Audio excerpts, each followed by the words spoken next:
اکثر و بیشتر لوگ دعا کرتے ہیں تو دعا سنی نہیں جاتی۔ دعا نہ سننے کی ایک وجہ اس حدیث کے اندر موجود ہے۔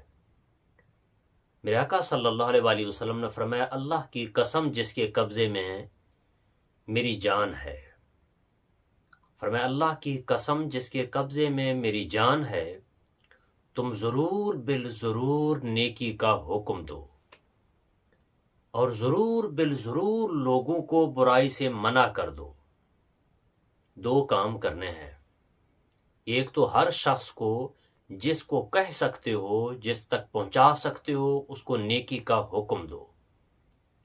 نماز کا کہہ دو، اچھائی کا کہہ دو، اذکار کا کہہ دو، روزوں کا کہہ دو، ہر اچھی بات کا اس کو کہہ دو۔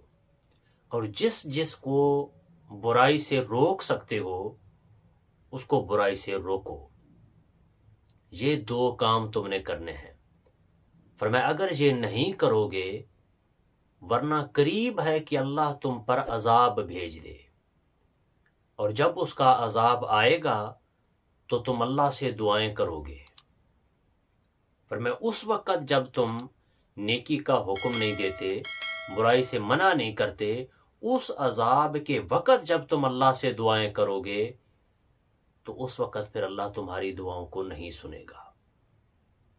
اس لیے میرے بھائیو، اگر ہم چاہتے ہیں کہ ہماری زندگی میں ہماری دعائیں سنی جائیں تو اس کا یہ حل ہے کہ اپنی زندگی میں نیکی کا لوگوں کو کہنا ہے اور برائی سے لوگوں کو روکنا ہے۔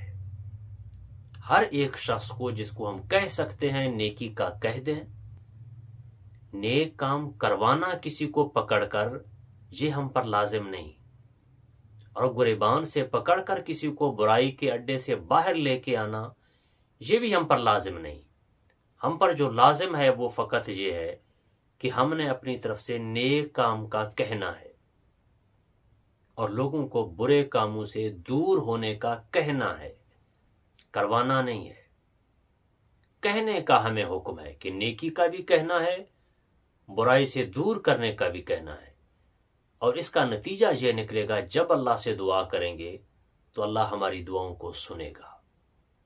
اور اگر نیکی کا حکم نہیں دیں گے، برائی سے منع نہیں کریں گے تو فرمایا جب قریب ہے اللہ تم پر عذاب بھیجے اور اس وقت تم اللہ سے دعائیں کرو تو تمہاری دعائیں نہ سنی جائیں۔